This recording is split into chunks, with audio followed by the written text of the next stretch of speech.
So you want to buy land and you'd like to build a better marriage. Well, whether you're married or not, you're sure to get a lot out of today's episode on becoming a landowner. Welcome to Land Your Ground.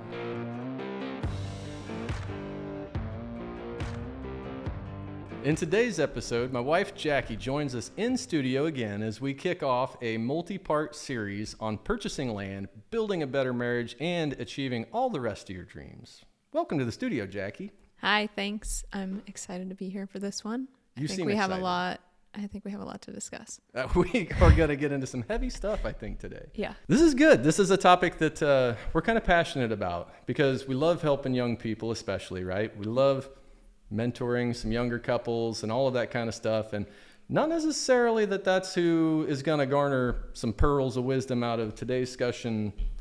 But in particular, if that's a phase of life somebody's in, I think they need to hear a lot of this, don't you? Yeah, I mean, I think the earlier the better. When you hear A, marriage tips, or B, financial tips, the earlier the better. Yeah, there's a lot of these little bits of wisdom that I sure wish somebody had shared with us 15, 20 years ago. But you learn as you go. Absolutely. We're still learning. I sometimes am a slow learner. Jackie has to reteach me things multiple times. Why are we talking about this topic? Why is it? And the reason really behind it is that we get this question. We hear this all the time from land clients, from friends, from other young people that are like, oh, I would love to live in the country. I would love to buy a recreational property, or we really want to buy our first piece of farmland and have livestock and all of that sort of thing, right? And they want to know, like, how do they get there? Right. And that doesn't matter if it's your first house, if it's a piece of property, if it's just trying to make it like in life, even if you're paying rent, right? Life is hard. Yeah. So, I mean, even especially like economic things going on, how do you budget that? How do you set money aside for extra things or whatever your goals may be? Right. And if you have big goals, it's not going to happen by accident. Absolutely not. So you got to have a very intentional plan.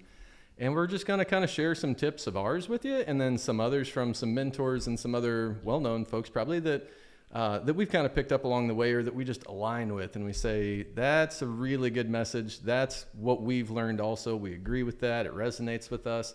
And so we were trying to kind of condense that down into this episode on buying land, building a better marriage, and how the two kind of just go, they kind of have to go hand in hand. So if you don't have aligned goals with your spouse, you're not ever going to meet them. Like if you guys aren't on the same page, if you're not on the same team, you don't have the goals, and you don't have anything to work towards. When we're talking about buying land, well, what does it take to buy anything? You know the answer to that? Money. And if you're buying land, it can take a lot. Yeah. It can take a lot of money. Well, and that's one of the things, like probably the biggest question when you get a call from a land buyer, somebody interested in purchasing a piece of property, and let's say it's a small piece of property, it could even be 10 acres. You see all of these ads that like, oh, you can purchase your first house with no money down or 5% down. Like that's not realistic with raw land. No, recreational pieces. Yeah. You're going to need substantially more money than that. And we'll get into that. But I guess if we were to wrap all of this, bundle these financial tips and the points that we're going to hit on, let's just call it bulletproofing your finances. Yep. If you're trying to put yourself in a position to be ready to purchase any raw piece of land or home on a sizable acreage, you're going to have to bulletproof your finances. Basically what we're talking about with that is, where would we start? What's the most important thing we could do with our finances, Jack, to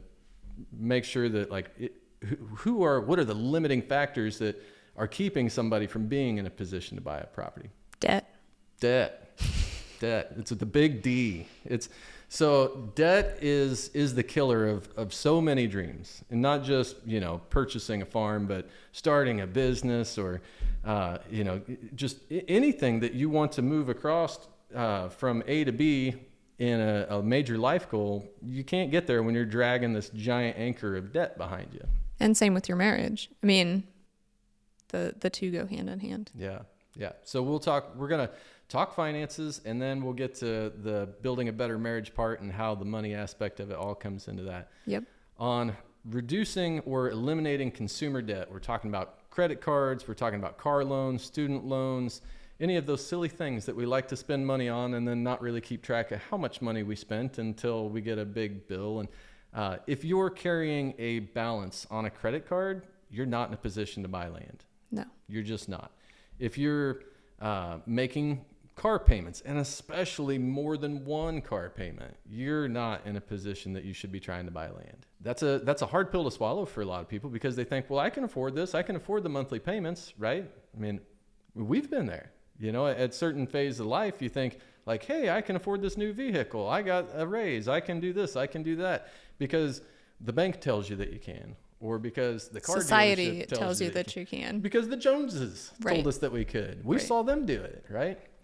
Because whenever you watch somebody else in our culture and you perceive them as being successful, you want to model what they're doing. And when you see them having multiple new shiny vehicles in the driveway, you think that you have to do that. You have to break away from society and culture mentally to put yourself in a position to want to achieve your dreams. You're just not going to get there. That's not their vision or what you're perceiving is like, wow, that person's really living the dream. They have it all.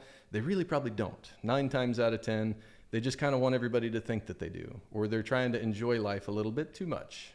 Some people would say if you're going to make big things happen, if you want to achieve your dreams, people are going to think you're weird. People definitely think we're weird. We've been called weird before. And some people worry about that, like they would lose sleep about being called weird. And now we wear it like it's a badge of honor. Like, yeah, you're right. You're right. We're weird. Yeah. We fly our weird flag proudly. And that's all right. I mean, because we know where we're headed and we didn't get to where we are now without being a little bit unusual. Well, it just is what it is in the respect that if you're going to, like, our goals are significantly different probably than most people's goals. We don't know what most people's goals are. We don't, but most people aren't buying like 100-year-old opera houses that have a lot of work either. Like, it's just a different goal.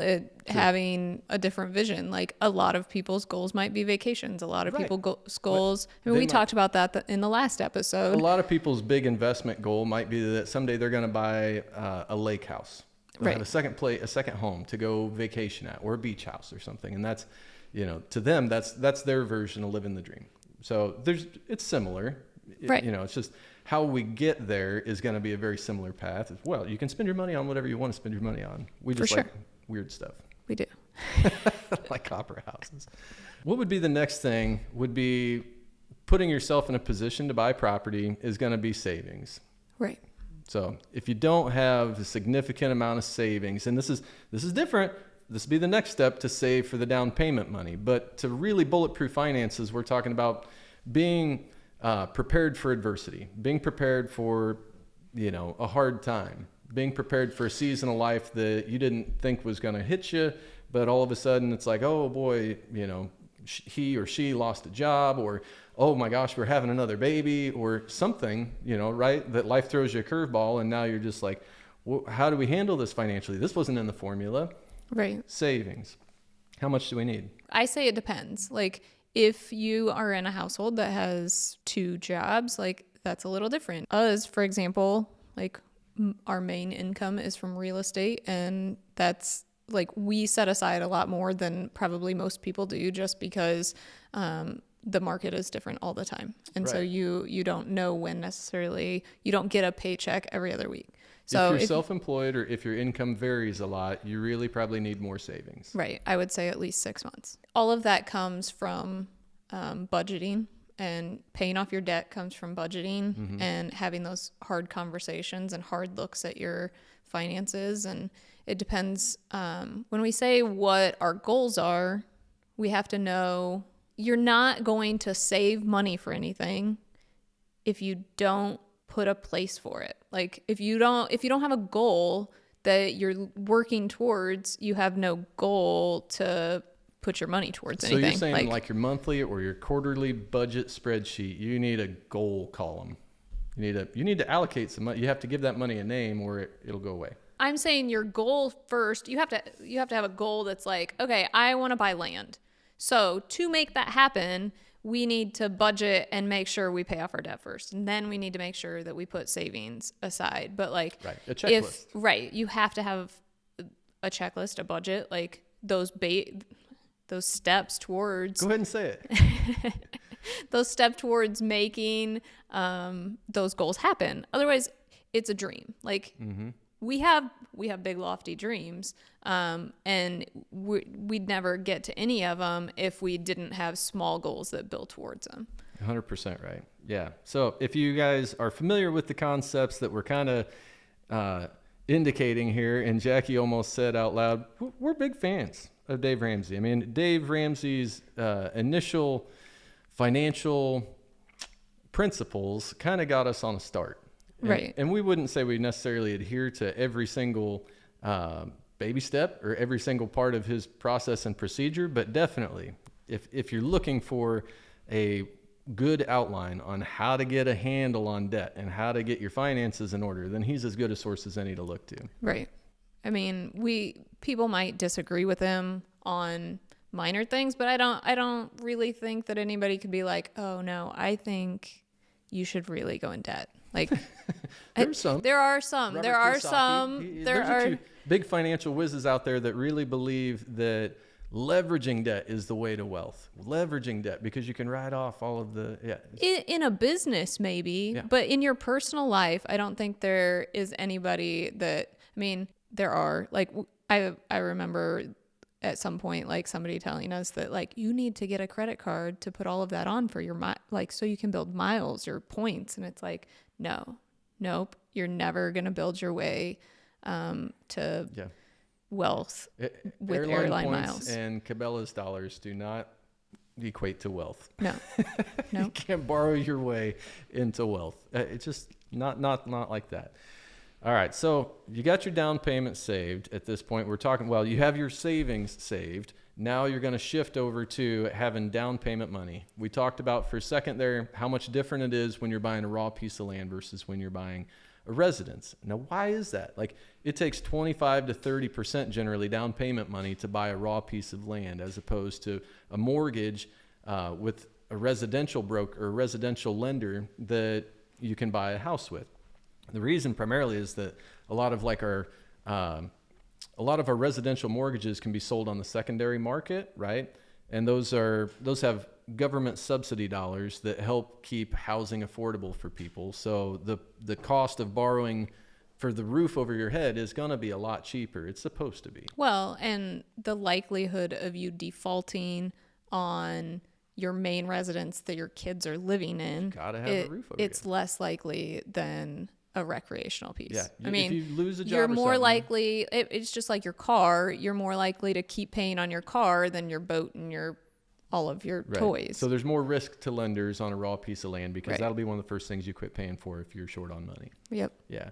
So 25 to 30% down. Quick math. If you were buying like a 40-acre piece of property that's, say, mixed, has a little bit of tillable on it, mostly timber pasture type ground, a homestead, a recreational hunting type property, might be in somewhere in the Midwest run right now, $240,000, $250,000. So if you had to come up with 25% of that, you're talking about $60,000 to $62,500 in a down payment.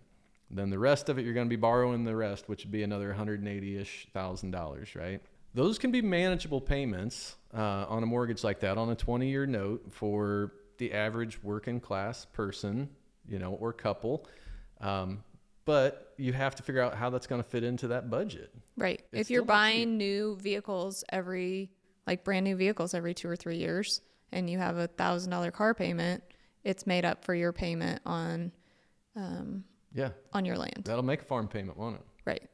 And hopefully maybe you'll get some income on that. But if nothing else, it's appreciating. Whereas your vehicles don't. They depreciate them the minute you drive them off the lot. Yeah. So we harp on vehicles a lot. I'm in the boat that vehicles are money pit. They're a money pit. As we have 2 that are sitting in the shop right now. Yeah, and I get that. I get it's really nice to have a new vehicle and hopefully it's not breaking down on you. You're also paying a lot for it. You're also paying a lot for that comfort. Yeah. You're losing value. And aside from just having the vehicle payment, but you go buy a $70,000 or $80,000 vehicle, and like you said, the first 2 to 3 years, It's now worth $40,000. And you still owe $60,000 if you're not Right. putting a big down you payment on it. lost $20, $30, $40,000 worth of value on it, and you're upside down potentially on the note. And on top of that, well, if you bought a vehicle that was $20,000 or $30,000, maybe it has to go to the shop once in a while, requires a little bit of repair work and stuff, but still way, way cheaper than it is to go out and have a $800 or $900 or an $1,100 vehicle payment. Especially if you're not getting 0% interest. I mean, some of these interest rates on vehicles are over 7, 8, 9% right now. Right. So you have to decide, and we'll get to this more as we talk more about marriage and kind of getting aligned on this, but you have to really analyze as you budget things, like, what is your priority? If your priority is to buy land or buy a house on acreage or something like that and go live that country lifestyle and have the animals, have that outdoor lifestyle, or have the horses that you want and all of those types of things, if that's high priority, then what else falls below that that's eating up your money? right. Camper, boat, Clothes, vacations, coffee shop. kids sports leagues. There's a lot of things. It's I mean, a long even list. even if you're just talking recreational ground, like if you single guys like want to buy land, but then they're spending money on brand new hunting clothes every year and a new bow and all Lots the of game guns. cameras and a side by side. Like if And the you're owning bar. a side by side before you own land, like it might not be easy for you to buy You land. literally put the cart before the horse. Right. Or the horse before the farm or something. There's a there's an analogy in there somewhere, metaphor. So your people want instant gratification, and so we understand and we can relate and we get all of that. But we're here, like, if it sounds like, man, these guys are just being nasty, we're trying to convict you. We're trying to reach out and say, like, we want you to be successful. We want you to be able to buy land. We want you to get in sync with your spouse and have a better marriage. And these are like hard truths and real realities that, like, even us as a couple, like early on, we had to face all of this stuff and have all these hard conversations and be like, what do we really want? We still have these I mean, as in budgeting, like we still have these hard conversations on a weekly, monthly basis. They've gotten I mean, a it's little easier to have. right. They're still on hard topics. Yeah. I mean, it's just, but keeping that motivation, keeping that conversation, because it's easy to all of a sudden, like, we went out to eat 3 times this week or whatever it may It's be. pretty Like, easy to get in the routine. And boy, we've been busy. Let's have dinner out again. And Yeah. then at the end of the month, you're like, whoosh, wow. yeah, that was, I mean, for some people, half a farm payment. Like the statistic on how much people spend eating out is, I think it's between $300 and $500 per month for a family of 4. And I mean, and that's Does that include Starbucks? no, No. no, I don't know. Just dinners. No. Yeah. And it's harder and harder. I mean, what you used to be able to buy, let's say you're going through McDonald's real quick, what you used to be able to buy for like $20 at McDonald's for a family of 4 is now like $40 for a family of 4. McFlation. Right. It's hard. So you have to keep those goals and those exciting things in front of you. Because it's too quick. It's too fast that all of a sudden those dollars are spent. Right. So the main thing is figuring out where your money is going, how you get a good handle on it, how you can get your savings to kind of build up quickly, put yourself in a position, get some momentum behind the effort and say, like, we're going to make this happen. How do we build a better marriage, and why is that so important and go hand in hand with trying to achieve this dream of rural lifestyle land ownership? If going into marriage, and this is for any couple, like, you need to have some hard talks going into a relationship. Like, we're in a society that everybody is, I mean, relationships are a little easy come, easy go, like not as serious. And then all of a sudden they have a family before they've had some hard talks, or they decide to get married and don't sit down with mentors or counselors and have some conversations. And I mean, it used to be the church like made people sit down and have some discussions. Yeah. And I don't, it's been a lot of years since we were married, but I don't know that happens as much anymore. I think it's still a thing. I mean, it in some circles, but like a lot of people they get married, and that's great. Right. Except you're not having anybody holding you kind of accountable for like those hard discussions. Well, that's a huge part of what marriage is in general is to have an accountability partner. Right. And so being accountable to somebody other than yourself. So a big part of building a better marriage is to get your goals aligned. And as we were researching for this podcast, we actually stumbled across a reel or a video, a clip from Dave Ramsey, giving top 4 tips for marriage. Building a better marriage. What are those 4 things as far as Dave says? The first thing, no surprise, right? From the finance guru, money. If you're not in alignment on money, you're going to really have a hard time. You're going to struggle. Like if you're not sitting down before marriage and having that discussion about what your values are, right, then you're never, I mean, finances are the number 1 leading cause of divorce. So we'll give some tips in a minute on how to avoid some of that conflict and some of that resentment that comes with how couples are spending money. But money being number 1. Tip number 2 from Dave was about kids, getting on the same page with your spouse about children. How many and how are you going to raise them? What are your thoughts? So we actually have known friends that didn't have discussions about this prior to marriage, and ended up in divorce because one didn't want kids at all. It's when the subject finally came up, it was like, oh, whoa, wait, kids? No, I don't want those. And it was like, how was that not a conversation before? You'd be dumbfounded by that, no doubt. Yeah. But it happens because it's a conversation that you make assumptions about, how many kids to have and that sort of thing. But a bigger thing, let's just assume you're on the same page about that. Right. Because how are we going to raise these kids, right? Because when we talk about raising children, in our mind, it's the kid is an arrow. And as the parent, you're the bow. And your job is just to draw them back and release and make sure that they're headed in the right direction. You can't affect them. You can't touch them beyond once they leave your hands.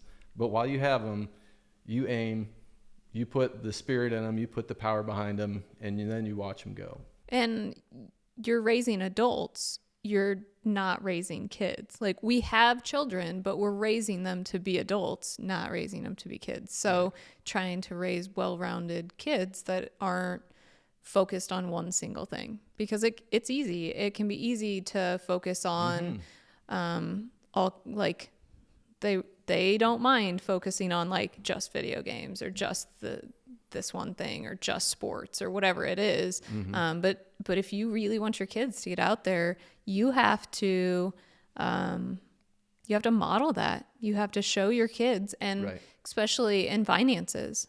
So many adults don't have real conversations with their kids about finances, and they don't model good financial behavior for their kids. They're like, oh, it's fine. Like, we'll just go out to eat all the time and put that on the credit card, or go out to... Guess what your kid's going to do when they grow up and are an adult? They want new shoes every 6 weeks because the new fad comes out, and tennis shoes are $120, and that goes on the credit card. And it's like, if they're used to all of those things, then all of a sudden when they have a hard reality when they go to college or get out of college or into the real world.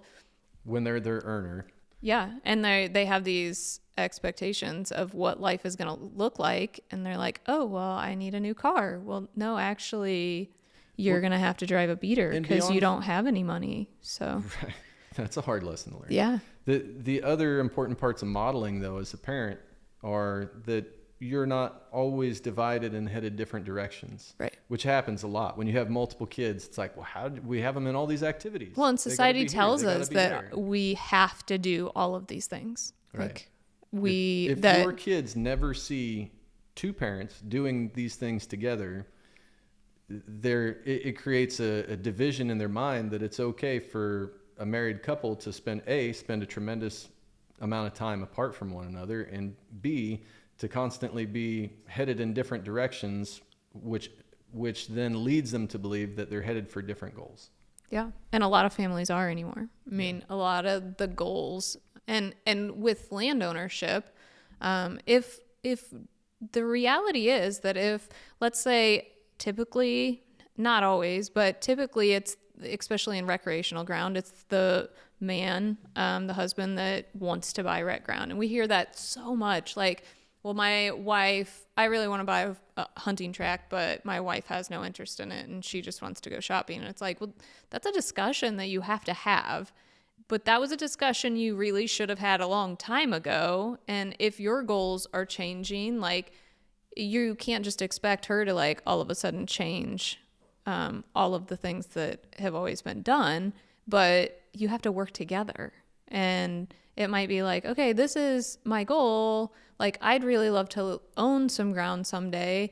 And like, what are your goals? Like, you have to be in it together. You have to have those conversations. Right. And that's not to say that only the couples that have exactly the same interests are ever going to become landowners. Right. No. But you have to figure out where the give and take is to balance each other out and say, well, she's really into this thing. We're going to invest time and treasure in that to support that particular goal of hers, because her goals are my goals. They're our goals. But if for fulfillment and for, somebody really wants to do this one thing and the other person's like, well, I really want to buy a 20-acre piece of ground so that I have a place to go hunt and shoot and take our kids out to give them the outdoor experience. Doesn't mean that you necessarily both have to do those things together all the time, but you also have to find a good balance. Yeah. That can be goal alignment. Doesn't mean that like, we're just going to focus all of the needles at one goal and that's the only thing that matters. You can do more than one thing, but it's going to spread you thinner financially. It's going to spread you thinner on time, and you have to figure out how you're going to make that work. How it's all going to happen. Respectfully, though. Your kids need to see you doing that respectfully. Right. Because you're a team. And if you're not a team financially, then you're going to create division. Third point from Dave was in-laws. You're going to have to deal with crazy in each other's families. I don't think we need to get into that one. No, I don't. Everybody has crazy in their family, and you just need to know how you're going to work that out. Yeah. Everybody has their own brand of crazy, and you're just going to have to figure out how to not blame your spouse for certain parts of their crazy family and love each other through it. Yep. All right. Value system, belief system, or religion. This would be tip number 4, which basically is saying that if you aren't on the same page, if you share completely different viewpoints on, let's say, spiritual or religious beliefs or whatever, you're not on the same page, you're unequally yoked. There's a lot to be said about that, but it's going to make it really, really tough for you to A, have a good marriage, and for you to B, reach any of these big goals, like buying a farm someday. This is paramount. You got to deal with this stuff first. And raising your kids. Because if you have different goals on that, that all goes hand in hand. Really, that should be number 1. I agree. I would have put it there. Yeah. Dave, good list, but yeah, reverse the order a little bit.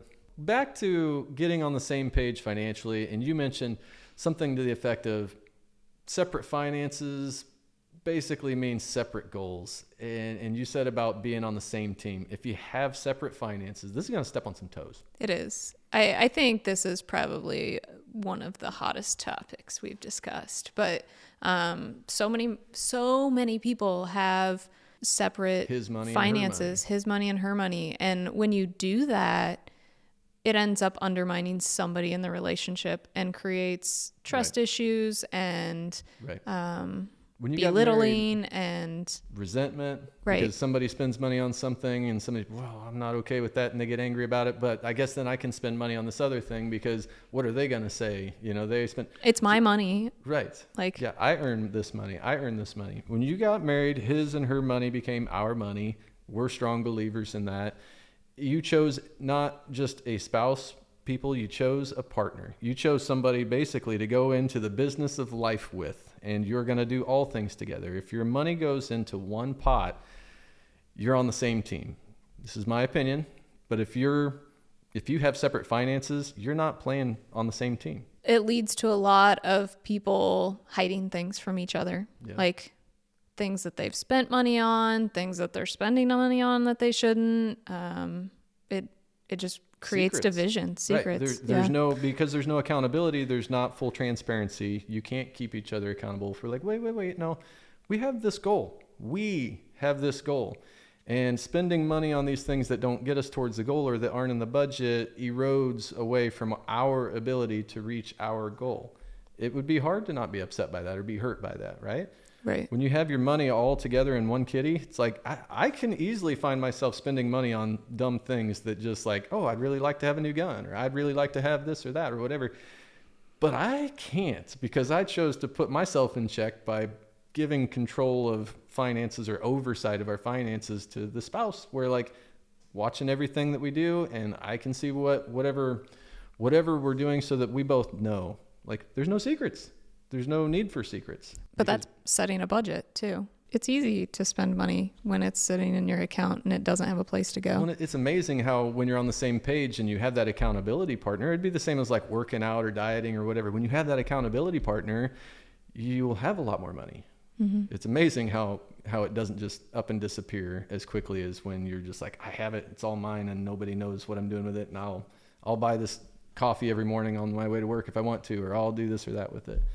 It's pretty easy to watch it get washed away. Back to kids, like, what are you teaching your kids in that? You see people that like, oh, don't tell your dad I spent money on this. Like, that's a quick, dangerous hole to go down. For sure.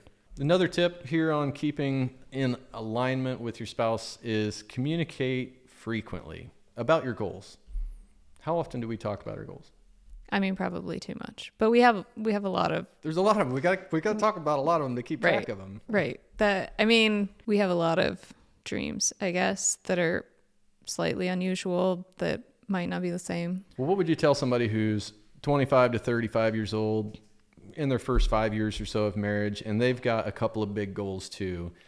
How often do they need to be communicating? Like, not just like touch on the topic, but really have a hard discussion, like a deep discussion about what their goals are and what are we doing about it and how are we actually going to get there. I mean, we probably sit down a couple times a year and like actually write stuff out and like what are our goals? It takes some time to do that. Like, what do we want to see? What do we want to do long term? What do we want to do this year? I mean, usually at the beginning of the year we sit down and we're like, okay, what are our goals for this year? Financially, like, what's that going to require? Yeah, time wise, money wise. What are the small goals, small steps that we need to get there? Another tip would be dream together. Constantly talking about long-term dreams, making short-term goals that begin to move the needle, right? So that's kind of what you're saying. But not just like talking about goals, but dream together. Like, build that vision together and think big. Like, our dreams excite me. Do they excite you? For sure. They should.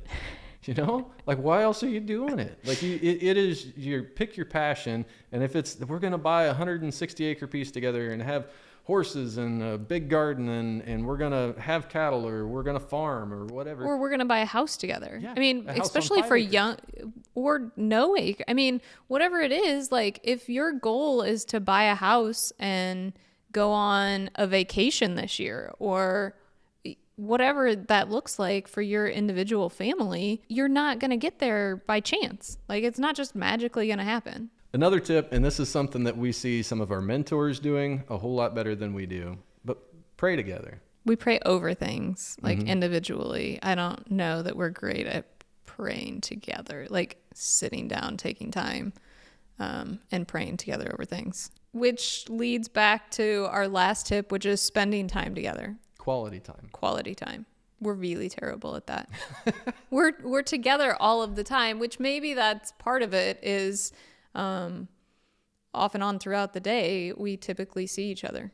Yeah, but and we talk. But making the business that we're in, everybody else kind of comes first. So everything seems to be an emergency. Time sensitive. And it's spending time together and being intentional. It goes back to modeling well for your kids. It goes back to the overall health of your marriage. It's going to be so much stronger if we can schedule a date night. We're going to hold each other to that. So date night's a great thing. Quality time, being in sync with each other emotionally, being on the same page as each other with regards to spirituality or religion, and having all of that goes back to aligning your main goals.